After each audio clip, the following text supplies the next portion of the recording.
tu na hian Mikael Group 10 Javelin an throw về lại thung đô na khối mình cắt chân cắt xuống em rồi ạ leaderin sport committee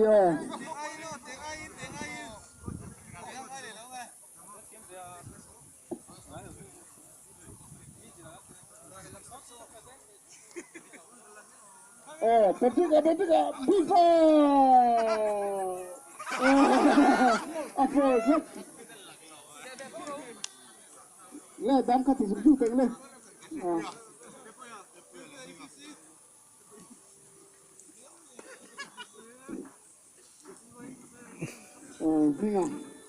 Ni mana kila street food lo itu kan yang kah mai street food kah agak tempat ni lo be.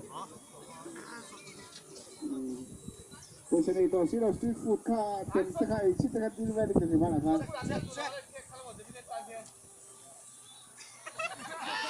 Boleh ya malah cetor ni kiri. Le.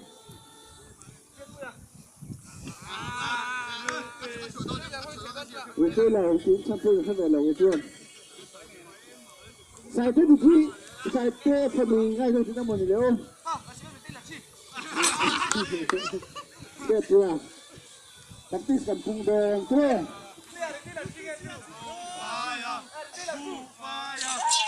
Buffet. Boleh. Bisa hidup dengan sah. Tengah cuma kata.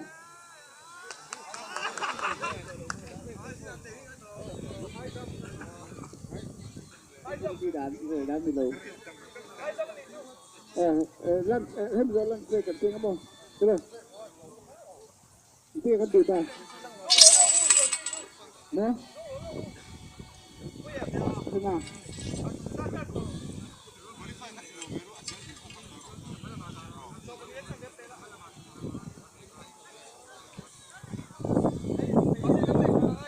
Sẽ có cái dầu phúc các bạn. Nó vô về gym.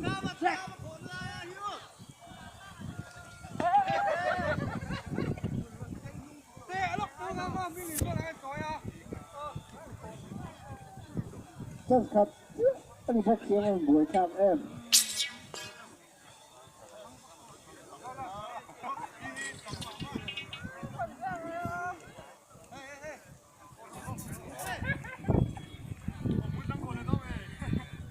Ini betul setelah mention kaya tiba itu aku nak dia wah yang ini andon ni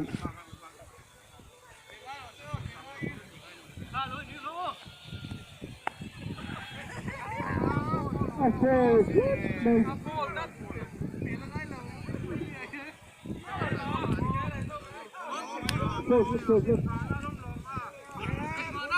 Kopiah.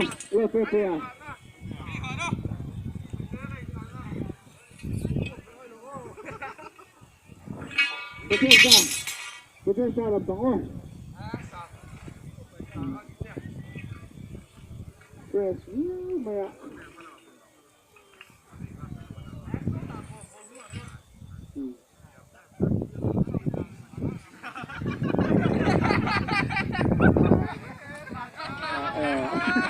Lain om sini, om sini tanya.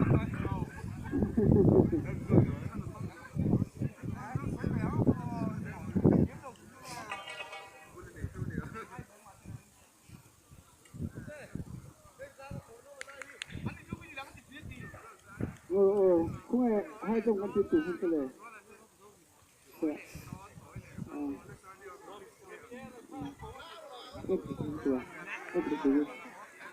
hello Hote à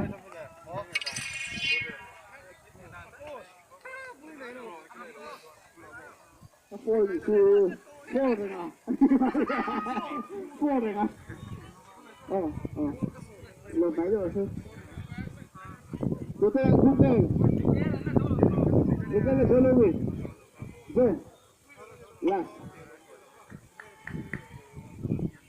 Buk kecil tu.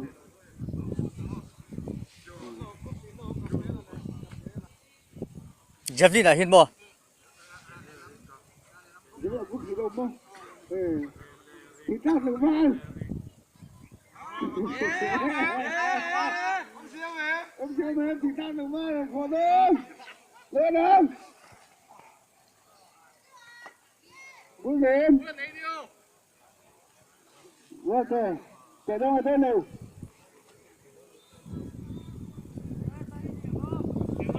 tiệm hết tu được chưa nào ở buổi nào ông phải làm hay tôi được không tôi thật chút nhưng không kêu mà buổi thật